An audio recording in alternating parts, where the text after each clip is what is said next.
قبرص يا بنتي قبرص ايه؟ قبرص دي جزيره في البحر المتوسط. ارفع عليك يا محروس. ده قبرص دي من غير ما تقول لي اعملها سكرتين تاخدهم معاك تتقوي بيهم، ده انت عارف ما تعرف لحد ولا محتاج.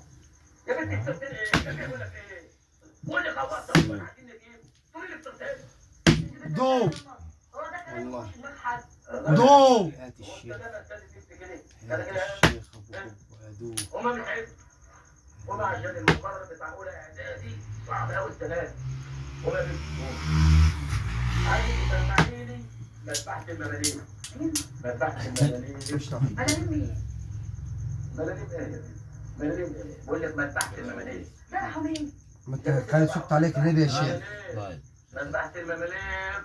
ايوه. عشان ده في كتير عمو. في ده بينجح وفي ده بيفشل. اسكت يالا.